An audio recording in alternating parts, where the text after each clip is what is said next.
I actually got an opportunity to be the executive chef of a small hotel. And I said no, like at 24 years old, I said no to everything. I was like, no way, I need to open a restaurant here. And like, again, I just held on to that gut feeling because I wanted to do my own thing. I never wanted to like be a chef for the sake of being a chef. I wanted to be a chef because I wanted to share my story. So when I was a kid, I always wanted to like do something insane, crazy, grand with my life. And then like I always like, my mind always hit the brakes. It's like, oh, you're Arab, you can't do anything special. As a kid, you don't know any better, you just watch like all the bad guys in the movies be like Indian people or Afghanistani people or Arab people or Iranians, and so you just like immediately, that's the information you consume as a kid. You immediately feel like, oh, you're a biologically defected human being, like that's, who's gonna tell me any better at 6 years old, And like I decided when I was like 22, 21, I was like, man, one day I'm gonna do something so big, so unignorable, so never done before, that not a single kid in the Middle East will ever have to think the way that I thought again. Like the way that I decided to start my career was like playing a video game on the maximum difficulty with none of the tools or weapons, you know what I mean? And it's like, so like I've always been in like this grind mindset.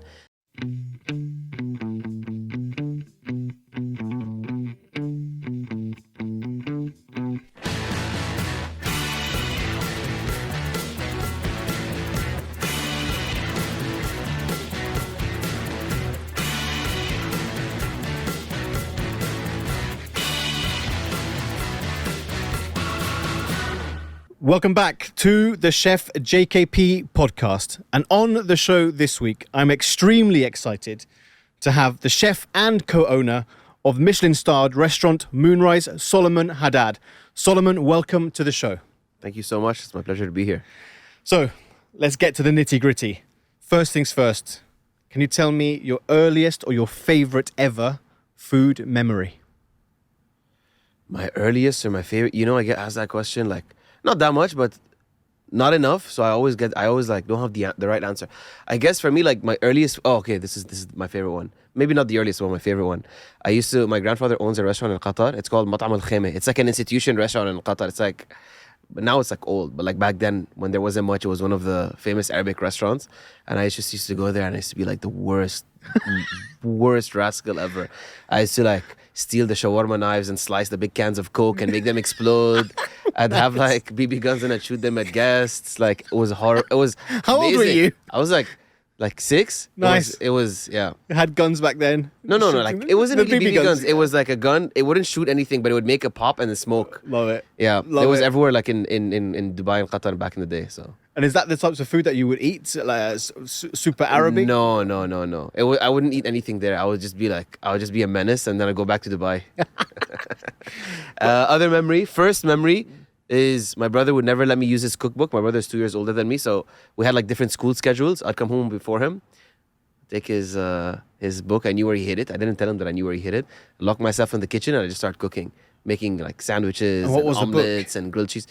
I actually found the book. It's just a children's cookbook. Nice. It was like a generic like cookies and like things like omelets and whatever, things like that. And you stole it because you wanted to steal it, or because you were interested in cooking? No, because I was interested in cooking, and then I guess my brother like hiding it made me like, no, now I need it more. You know what I mean? I want to cook more now. But it was always fun because like it's with my hands and like I'm working to make something, So you grew up in Dubai? Yeah, in Deira. Okay. Parents from? My mom is French. My dad is Syrian. Wow, so that's quite a mix. Oh yeah. So which side do you cook more of? Is it the French or the Syrian?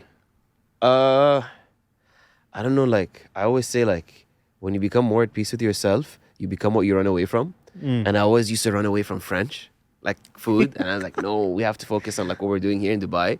So if you asked me a year ago, I'd say like mainly Middle Eastern. But now I would say like if you go to Moonrise, you see both equally there. Really? Yeah. And that's quite interesting. Yeah, and I never expected it, but I love it.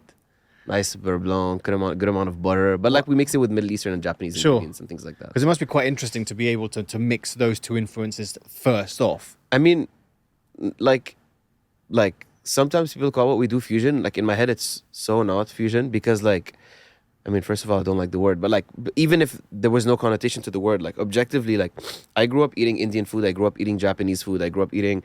You remember Japango, like 15 years ago? Like that's what I grew up eating in the weekend, I grew up eating automatic shawarma, and like my mom would cook like the worst French food at home. Like she was not a good cook.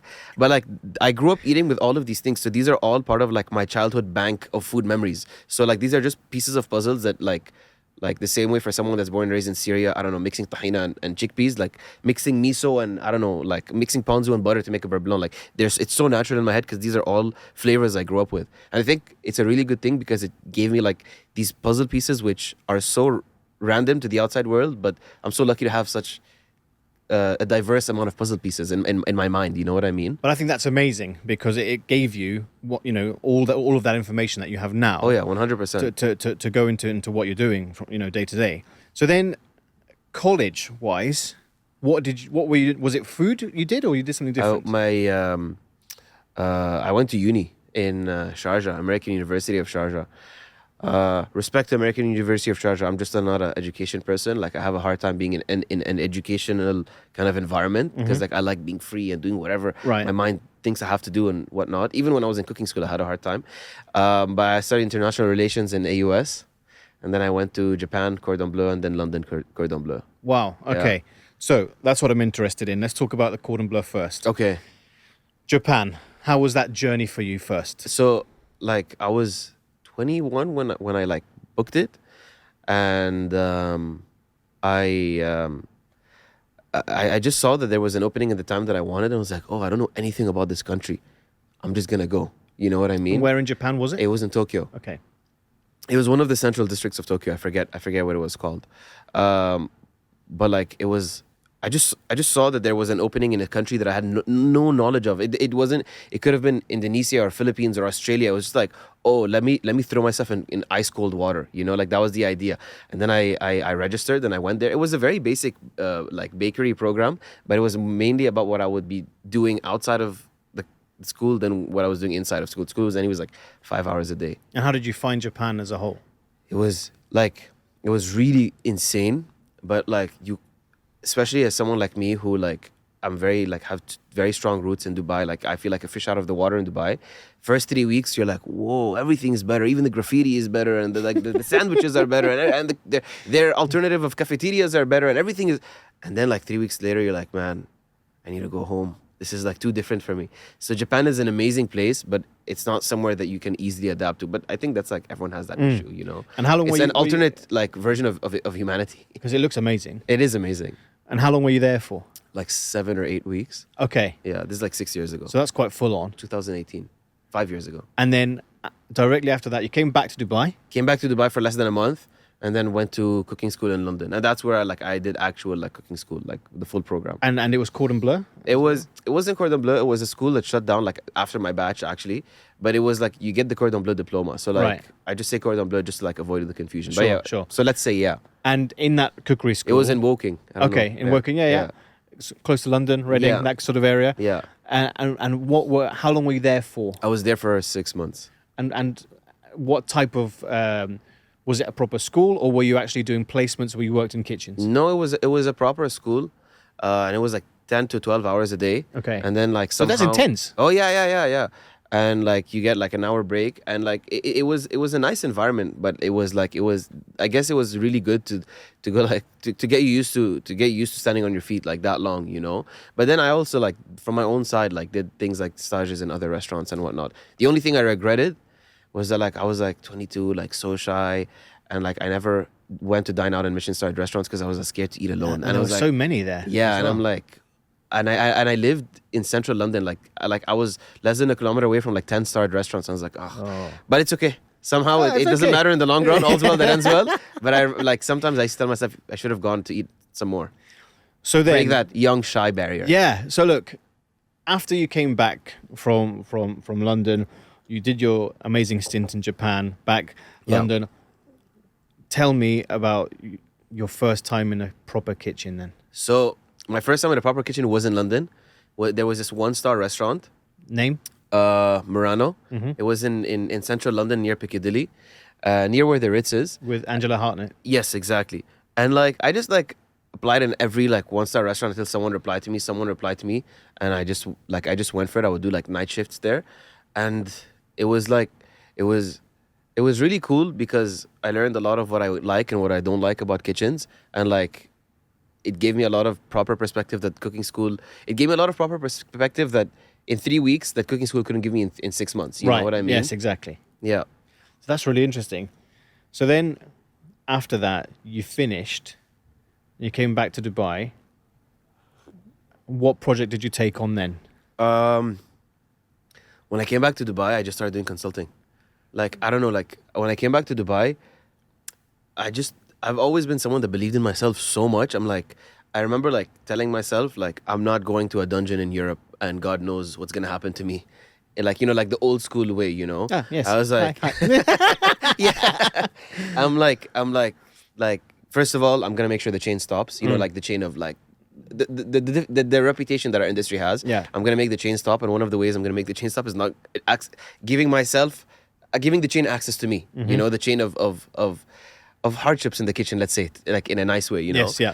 And so I came back, I was like, listen, I'm going to figure it out somehow.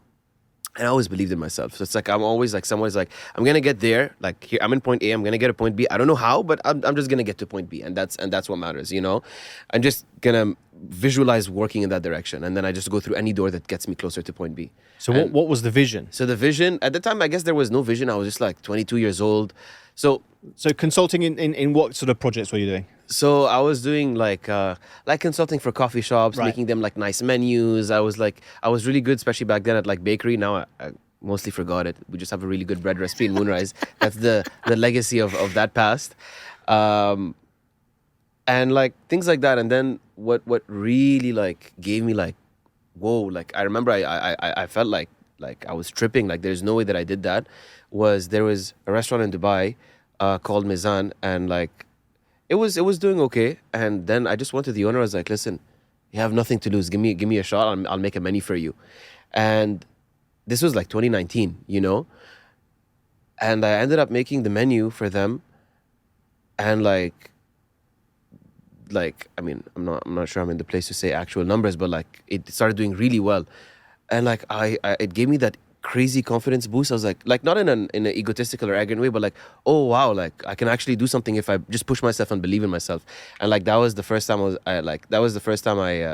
was like almost like Spider-Man, like throwing the web for the first time and looking at it, like, wait, what? I could do that? And then like it just gave me so much like more belief in myself. Okay. Yeah. So then the thing that I'm particularly interested in is when you first came on the scene, there was a project that you were involved in Al Quoz, the industrial area of Dubai. Yes. Tell us about that. So after Mizan worked out well, the owner himself, Rami Farouk, he still owns an art gallery. Like it's more of an art vault. Like he just stores his artwork, but it's open to the public. Right. In Sarkal, it's in warehouse number 16. And then I was like, yo, like let's do something. And he liked he just liked working with me in general. And he was like, do something in the art gallery. I thought of it. I was like, wow, this is so crazy, but let's do it. Like there was like a dead cow there, like as an art piece. There was like a neon of a headless chicken, and like No kitchen. no kitchen, no.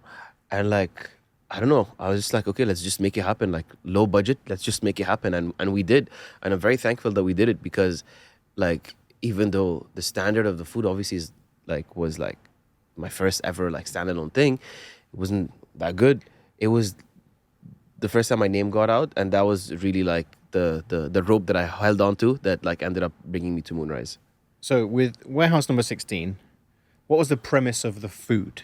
Back then it was like I cook whatever I want. Okay. Back then there was no definition. Back then like there was no proper understanding of myself. So it was just like it was not acknowledging the origins of these puzzle pieces in my head, if that makes any sense, and just using them randomly. So there was a lot of Arabic, a lot of Japanese, a lot of British, a lot of French, Right. a lot of Indian, a lot of Dubai. You know what I mean? And it was just like me using those puzzle pieces in my head without understanding their value, without understanding that, oh, this is a unique set of, like I was saying to you earlier, puzzle pieces. So it was whatever I wanted. So then, and how many seats? It was six. No, it was 8 seats. 8 seats. Yeah, it was Okay. 8 seats. And it all I'll try to tasting find the menu. photo and send it to you. Like you really need to see it to understand how like crazy for me. Like in retrospect, to go like how crazy it was that I started like in an art gallery with a makeshift kitchen, and Like we got like MDF compressed wood chips, and we made tables out of that, and like we made it happen. And I still can't believe that that's how we started, you know. And so then from there, would you say that's how Moonrise started, or how it was Like born? yeah, that it gave me the noise like necessary to like that lifeline that I needed to start Moonrise. So after like it was pop-ups end, you know, and like after 6 months I was gonna do a collaboration with Hind, the owner of Home Bakery, and then I was telling her, yeah, collaboration over. She's like, oh, my husband has a building, you should check it out. I don't know who they were. Out of politeness, I went, and like I just showed up, and it was a building in Satwa, which is like now my favorite part of Moonrise, and like they showed me the building, and I saw the space on the rooftop. It was supposed to be a pool bar, and I was like, I could not speak. Like there was literally like the most talkative, fast-speaking guy in the world, which is me, had no words. I just like, you guys need to give me a trade license for this place. And I remember opening the door, seeing the space, and seeing my future in that space. Like I can't explain. Wow. It was like a feeling. It was like sometimes you get gut feelings that are more solid than things that you see and touch in the real world. And that was one of those moments.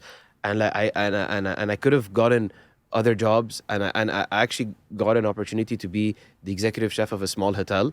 And I said no, like at 24 years old, you know, I said no to everything. I was like, no way, I need to open a restaurant here. And like, again, I just held on to that gut feeling because I wanted to do my own thing. I never wanted to like be a chef for the sake of being a chef. I wanted to be a chef because I wanted to share my story, you know? And like, we made it happen somehow. Wow. It took 5 months to get the trade license because you're not allowed to have a trade license in on the rooftop of a residential building. But somehow we made it happen. So then, fast forwarding, Moonrise. Yes, sir. It's an omakase restaurant with 12 seats, right? Yeah. Now, for Dubai standards, most restaurants are very, as in, I would say they're extremely grand, as in they have over 80 seats, some 200. They're monsters, right? Yeah. What I think is incredible is that you have a 12-seater restaurant. Yes. Why did you decide to have it small? Like the running joke between us is like, if the spoon falls, we catch it before it lands. And we can only do that because we have so much staff and such a small restaurant. Right now we have 12 employees and we have 12 chairs. Incredible. So like we have a 1-to-1 ratio. So there's one employee for every chair minimum. When we reopen in August, we're expecting to have 14 employees. In November, 15. And I mean, getting a star allows you to increase the price, and that justifies having more staff. And the more staff you have, the more human resources you have to do more amazing things for your guests, you know? Handwriting things for every single guest, like things like that we always wanted to do that we couldn't. So focusing on small volumes has always been like what I want to do, because that's where because I'm very loyal to quality, let's say. So then, tell us about the food itself. What are the influences there? So again, when we like, I always say like every new dish, new menu, new day, it's like you try to better understand who you are. You know, it's like you're trying to get more of the bullseye on who you are. You know, and like who you are as a restaurant, who I am as a chef, who I am even as a person. And when we opened, it was like, yeah, we're just cooking whatever we want. And then we're like, oh, we gotta say something. We came up with a lot of like cheesy names, and then we're like, okay, let's just say Middle Eastern Japanese, but don't use the word fusion, just Middle Eastern Japanese. And we're like, we just couldn't find like the right name because there are so many Venn diagrams that are interconnected, but they don't all meet in the same place with our cuisine, you know? So it was very hard. And then in the end, we're like, actually, there's one like mother circle that encompasses everything we're doing, and that's Dubai, which is the inspiration. And we're like, you know what? Let's call it Dubai cuisine. And that's what we ended up doing in Moonrise. We call it Dubai cuisine. So you get Japanese, you get French, you get a lot of Middle Eastern. But even there's diversity within the Middle Eastern. There's Iranian, there's a bit of Egyptian, there's Emirati, there's Arabic. Anything that I can connect with, anything that my mind can work with, we work with it. And of course, we try to work with ingredients we don't know as well to shine the light on them to our guests. So, because it sounds really interesting and fascinating what you're doing, the fact that you are making almost third culture kind of food, and Dubai is such an amazing melting pot for for dining generally. Yeah. Now, if we fast forward to 2021, Go Milo comes in. Yeah, that was first award, and that was the most amazing award. And congratulations, because I can tell you straight away that all the chefs got behind you immediately, and just to say you really deserve that, and everyone was saying that, you know. Thank you. So it was like unexpected. Was really big, man. Yeah. How did you feel? It was I have an issue with awards, which is like the goal is so big that like every time I'm in an award ceremony, I'm like I either leave here feeling neutral or I leave here feeling bad. So like Why bad? So if we get an achievement, I don't feel it. I'm unable to feel something about it. And if we don't get something, I'm like, oh man, like we messed up. You know what I mean? Like we could have been better. We could have fixed that. We could have polished that more. We could have, and like Where does that pressure come from? from myself. 100% myself. It's not anybody else giving it to you. That's just you. It's just me. We'll get more into that later, so you can like understand why I think this way. Like there's a clear reason or reasons, but it's like when I got it, like it wasn't like wow happiness. Of course, I'm very grateful to go on Mio, but I'm just saying how I process these things. As much as it was like a bubble that's about to burst and you just release some air out of it, like wow, like we got recognized for what we're doing, like wow, I'm so happy, like I'm so happy that we got recognized, and I'm grateful that we got recognized. And like I'll never forget, like that Go and Mio award was the first award that we ever got as a restaurant, or me as a chef, because it was a personal award via Moonrise. So it was more like, for me, like this is a big problem I have. Every time we get awards, it's like I'm definitely so grateful, but like it's just a checklist. I need to go to the next one. Like immediately what we achieve becomes normalized in my head, and then we're number 10 on MENA 50 Best. Oh, you could have been number 9. How about that? But that's a lot to put on your shoulders, considering you've sort of just opened up. You know what I mean? It's a lot, yeah. But it's like we're very goal oriented. We have a reason for what we're doing. We're doing this for a reason, and the faster we can get to the top, the more we can have the agency to the more agency we'll have to do positive influence, not only in our industry, just in this region in general. And that's always kind of been my goal, if that makes any sense. Like I always make this joke, I could have been an architect, or I could have been a chef, or I could have been anything, but as long as I had a creative outlet. I now realize that wasn't the case. I was born to do hospitality. Like making people feel good is what makes me feel good, but it's always been about supporting and representing this region, because I felt like no one was doing it, like. And why is that so important to you? Because this is like were you at the Michelin event? Mm-hmm. Okay, so I was gonna say my speech for the Michelin event. I was like, I started choking up. I'm like, man, I am not crying in front of strangers. Thank you. And I just walked down, But like, I was gonna say this in the speech that I'd prepared in case we got a star, which is like, and this is the truth. So when I was a kid, I always wanted to do something insane, crazy, grand with my life. And then I always my mind always hit the brakes. It's like, oh, you're Arab, you can't do anything special, And I'm half white. My mom is French, but oh, you have it almost as a kid, you don't know any better. You just watch all the bad guys in the movies be like Indian people or Afghanistani people or Arab people or Iranians, and so you just immediately, that's the information you consume as a kid. You immediately feel like, oh, you're a biologically defected human being. That's, who's gonna tell me any better at 6 years old? And I decided when I was 22, 21, I was like, man, one day I'm gonna do something so big, so unignorable, so never done before, regardless of the industry, so crazy, so eternal, that not a single kid in the Middle East will ever have to think the way that I thought again. So that that their subconscious is cleansed of thinking in this toxic way again. So it's again, breaking that chain, I don't want anyone to think that way anymore. That way, if there's a kid in the Middle East who wants to do something, it's that guy did it. Not because I want the credit, because now there's a precedent. You don't have to feel the way I felt. You don't have to think the way I thought. You can do whatever the hell you want. That's amazing. It doesn't matter where you're from. And sure, I'm doing it in the Middle East because I'm Middle Eastern, because the way of thinking, the influence that was from the Middle East. But I feel like it's also for anyone that feels like their region, their family, their existence is an underdog. It's there's precedents, and I want to be one of those precedents. Again, not because I want to feel good about myself, but because I want to make sure that no one thinks that way again. Because I feel like the more people believe in themselves, the more we're gonna get to the end of the universe, Yeah, but look, in a good way. I think it's an incredible message that you're saying, and I believe you. I believe that you're going to get there, and you are already there. And that's why people always tell me, slow down, you're going to burn out. I always say the same thing. I don't have the right to burn out, because I'm on a mission. I'm not doing this out of personal ambition of I want to be the best and people look at me as the best and I'll feel so good about myself. That if you think in that way, yeah, you'll burn out at some point.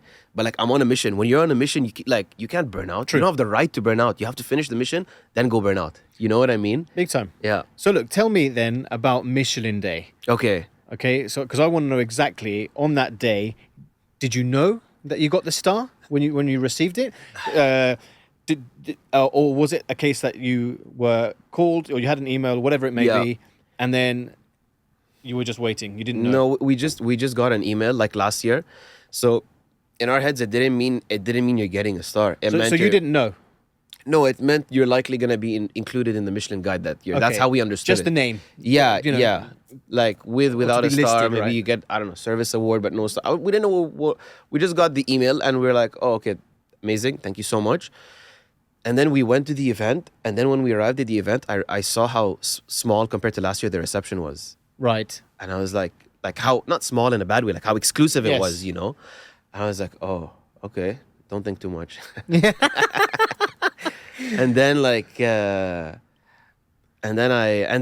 also like, I don't know. I just like don't think too much, and I just sat down and just waited for it to happen. Like I don't know. The luxury of my job is that I'm always so busy that like until literally the night before, I could not think about the Michelin Guide. I didn't have time to think, are we gonna get a star? So that overthinking, Right. dangerous, unhealthy overthinking didn't happen to me, you know? Okay. I even finished like a difficult service the day before and I slept 8 hours. Like my brain was not programmed, you know?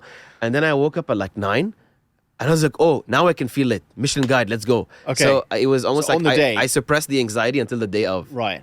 So then you walked in, Yeah. your name gets, well, you don't know what's going on. Yeah. And then they say 1 star, Moonrise. Yes. And then What happened?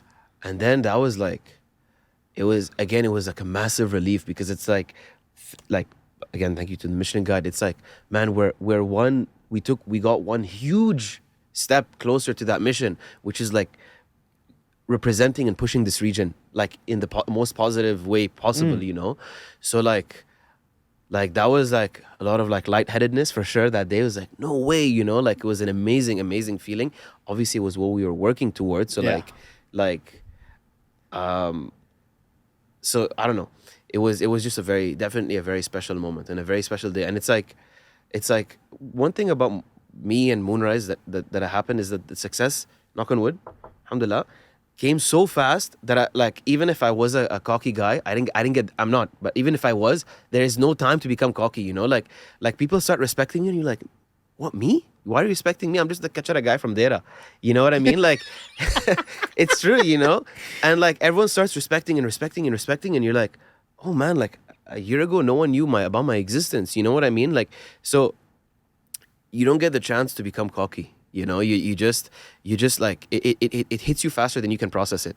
And that's, I think, one thing I'm grateful for because there's no arrogance in me. I'm like, there's opposite arrogance. And then people tell me like, yo, like, it's not about being humble, like, yalla, like show a bit more face. Like everyone in Dubai now knows you. I'm like, oh yeah, you're right, sorry. And then I don't know if that makes any sense. I don't know how to explain absolutely. properly. It does, because, you know, it happened quite meteorically, super Exactly. fast. So like my name went to the forefront before my mind could. Yeah. If that makes any sense, you know? I can imagine. So And how are you feeling now as a chef? Because yes, you're young, but you are, you know, super well respected in what you do. You're going places. I 100% believe that you'll be pushing for the 2nd and the 3rd star. yeah. How do you cope with all of that at the same time? So first thing is I'm a very private person. My Instagram, you'll never see photos of my girlfriend or my cat, or I never put, even on my stories, I'll never put, and I don't like not doing it because I'm a bit of like I love posting random stupid things, you know, but then I was like, no. And like, I don't like having a Finsta. If I'm going to be someone, I'm going to be someone for everyone. So like, it's a bit difficult to be this private because I don't like being this private, but like it's a rule I decided. I'm like, listen, if I expect to become what I want to become, I have to have a level of privacy and only share who I am when I do podcasts or videos or things like that, you know? Sure. And so, sorry, that was the second thing is, again, it's you check it off a checklist and you're like, man, now I need to go to the next one. So you normalize everything so fast that you don't get the time to enjoy it. So I've never stopped and smelled the roses or turned around to see what has happened behind me. I just see that, like, I still have to move forward. It's like, it's this perfect balance between extreme confidence and self-belief. Confidence, not arrogance. It's like a balance between this extreme confidence and self-belief and self-doubt. The self-doubt tells you you're not good enough, so you push harder. And you know you can push harder because you're so confident in yourself. So they're like kind of perpetuating each other, you know, in an opposite way. So you push yourself to be better, and you know you can be better because you're confident in yourself. And you keep on doing it without realizing. And then you're like, oh man, 2 months ago I was like nowhere near where I am now. Like it's to myself, it's a bit toxic what I do to myself in a way, but like it's what really helps me grow and become like stronger and better at what I do. But I think all chefs do what you do in one way or another. Yeah. They have this, you know, they want to push continuously all the time. Now, what I really wanted to ask you is, when I first arrived in the UAE, I super fell in love with it. I fell in love with everything about it, the food and everything. Yeah. And, when did you come here? 2012. Oh wow! Okay. So back then, I was also pushing for Michelin, Gomelo, and all that kind of stuff, and I was really banging on about it because I was all about that. Yeah. At the same time, I also wanted to push the younger chefs. Yeah. Of tomorrow, because they are the future of tomorrow. 100%. Now, much like yourself, you are now one of the future stars. Yeah. Of not just the scene in Dubai, of the global food scene. How do you think the food scene in Dubai is shaping up now? I think it blew up as a scene the same way that Dubai blew up as a city, the same way that UAE blew up as a country, the same way to an extent I blew up as a person. Like I feel like anything that has its veins, its roots connected in Dubai, just like blow up immediately. Not blow up in a bad way, but blow up in the sense of like everyone pushes like crazy. I feel like it's in the DNA of anyone that's grown up here because that's all I know, you know what I mean? So I think it's crazy but expected to see how fast Dubai grew. Like if you told me when I was doing Warehouse 16 like 3 years ago, like, do you expect this? I'm like, I wouldn't expect anything else. You know, like I'm not surprised. I'm like proud of Dubai, that of how much it's grown, but not surprised. I expected it, you know? Because I used to say this like in 2017, 2018, it's like for the last 30, 40 years, the UAE has been building the skeleton, the body of the UAE. And now there are generations that have grown up here, and now it's time to put the soul in the body. Nice. And I think that now we're in that phase. And we're not in that phase only in our industry. We're in that phase in many industries, you know? And it's just very nice to see that soul breathing into like, and it's really coming to life. Yeah, really, breathing life into the UAE, big time. It's very nice to see, and I love it. So now, in your job, what is the toughest part of your job? Because you've got all of this happening, and you need some Solemann time. Number one, number two, of course, it can't be all roses. I don't have the right to Solemann time. I don't. No, that's how I think. You know what I mean? But sorry, finish your question. No, I just wanted to understand from your point of view, because chefs, they love to push, they love to be in the kitchen, they love to be creative, such as yourself. What do you find tough now? Because there's so much going on. Tough? I don't know. It's just like, it's like the way that I did it was like it's a bit like messed up. It was like the way that I decided to start my career was like playing a video game on the maximum difficulty with none of the tools or weapons. You know what I mean? And it's like, so like I've always been in like this grind mindset. But I think for me now, it's not that it's tough. It's like everything is always like, there's always intensity in everything. Like I want to make sure that everyone is motivated. I want to make sure that our new dishes are better. I want to make sure that I don't allow myself to feel pressure from other people and that I just cook food that I want to cook. You know, like at the end of the day, I want to be me. I don't want to be what others want me to be, you know. I feel the pressure to be better every day. And it's like getting good. Let's say getting to 90% takes 50% of the time. Yeah. But getting to the last 10% itself takes 50% of the time. So I guess now it's like we're in that like phase of like, if we can make this better by 0.1%, we are making this better by 0.1%. Because if Moonrise can be better in 10 ways, in 10 ways every week in one small way. In 2 months, we smoke our past selves, you know? So I guess the hardest part is always looking for ways to be better, is always pushing for ways to be better. And I think, yeah, that's definitely the toughest part, because that's what I focus on and that's what I make myself go through, and it's a lot. And like now we're going on our 4th vacation since we opened the restaurant. And I was talking to my executive sous chef, Kevin. I'm like, bro, this is our 4th renovation. I didn't take a vacation since Moonrise opened. Why couldn't I just not do a renovation this vacation and just like go to London and like not even eat in a restaurant, just go to London and walk around? He's like, yeah, by the way, what the hell is wrong with you? Like, I just realized, you know? So I guess it's just that push to always be better. Yeah. I think that's the constant pressure umbrella over me, you know? The pressure umbrella, that's exactly Yeah. what it is. Yeah. So look, now we've come to the quick fire questions Let's go for it. before we end the show. First question. Who are your top 3 culinary heroes? Okay. I always, maybe this sounds a bit like cheesy, but I always used to think that I want to be the person that people look up to. Not in a vain way, but in a way that like in an inspirational way. So like I always like try to, I don't know. Let's see. 3. This question is always one that I can't find a proper answer to, you know? And they don't need to be chefs. It can be anyone. Oh man.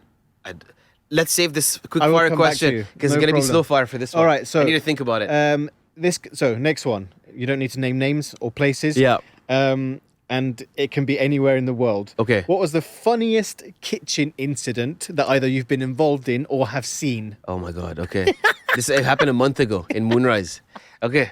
A month ago, our rationale went on fire in the middle of service. Incredible. And like, I'm actually so grateful that it happened in the middle of service, because you know what rationales are Yes. like. It was on 24/7, meaning it was on when we were at home.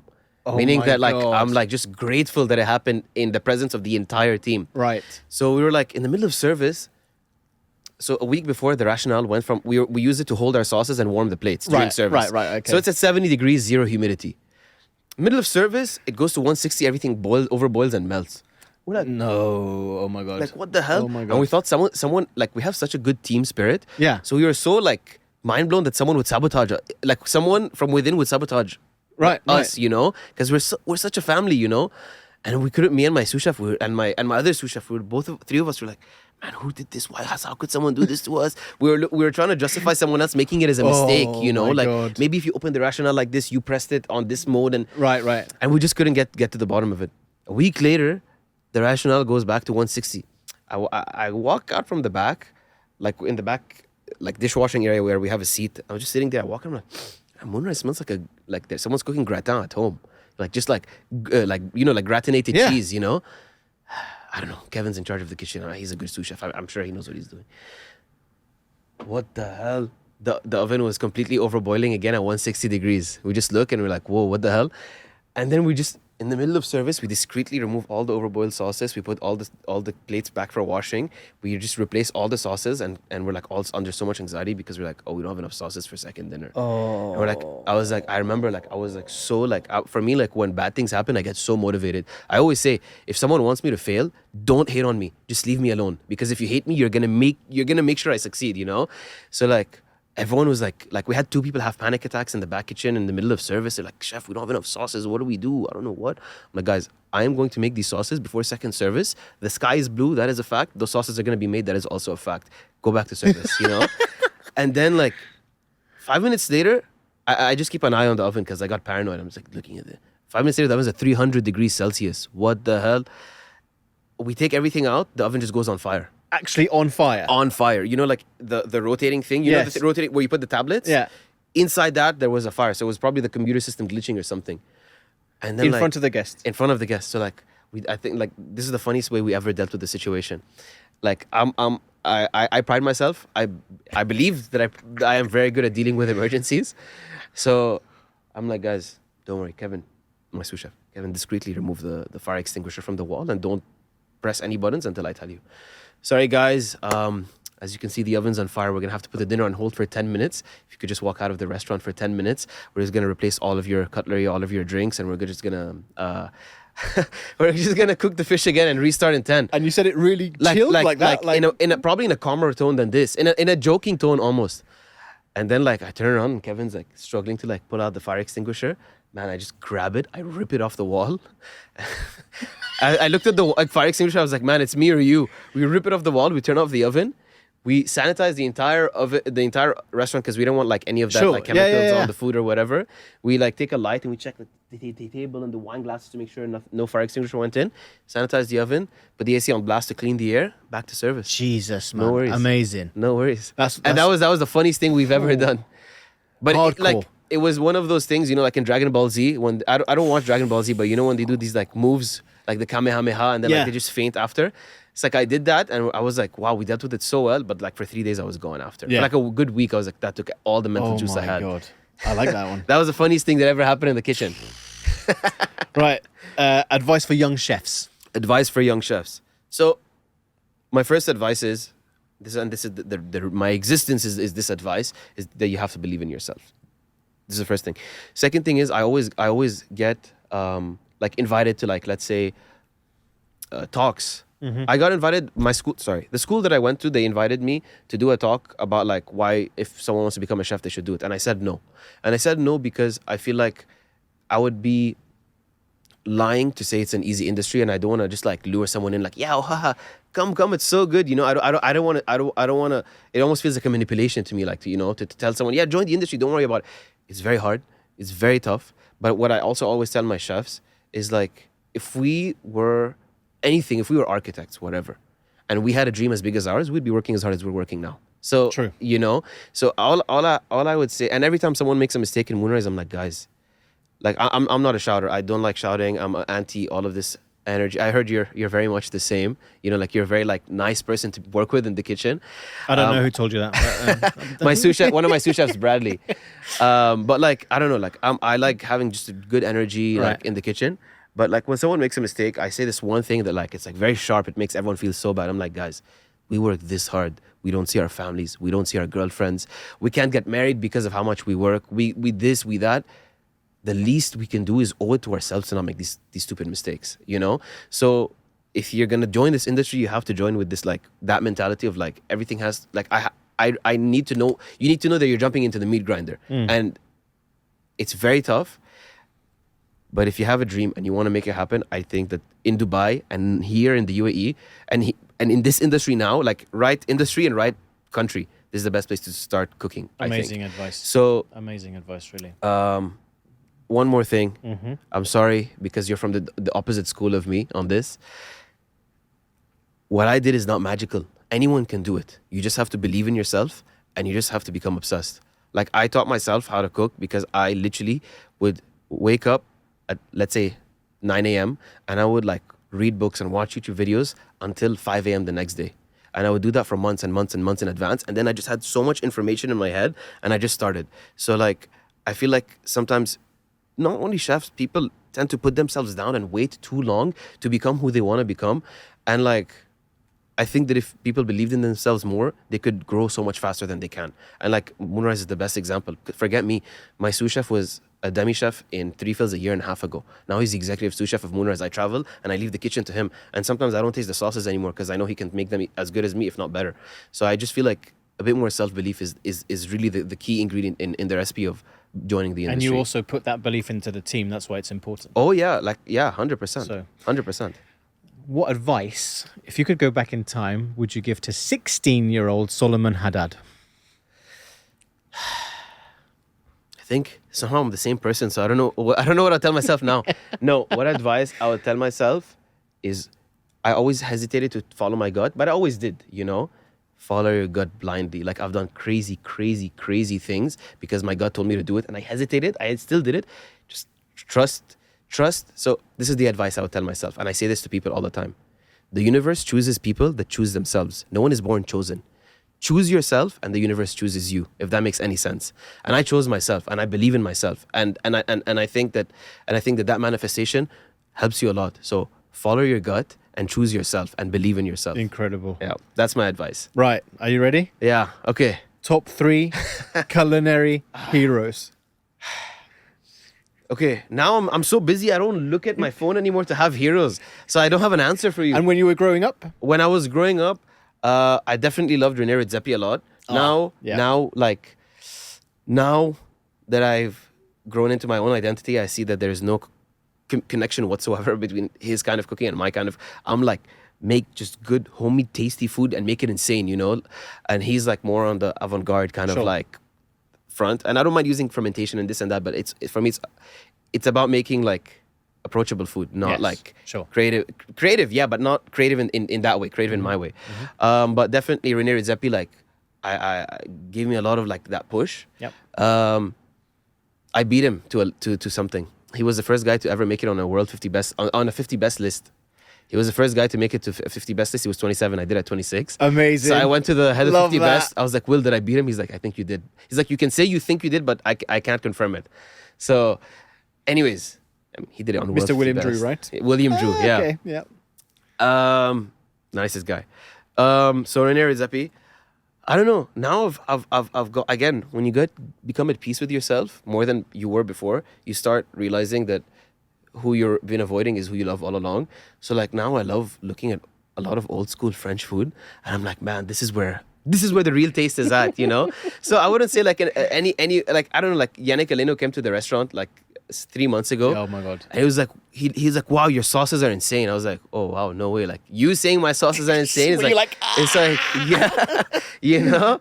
And like, definitely like, I've started leaning a lot into like that kind of like direction of like old school French cooking, not to cook old school French cooking, but that focus on richness and perfect seasoning and high salt and a lot of butter and cream to really make the food taste homey and comforting. So like, I don't know. Nice. That is a direction that I like a lot. Now I have to find a third one. Can I just give like an umbrella? Yes, of course.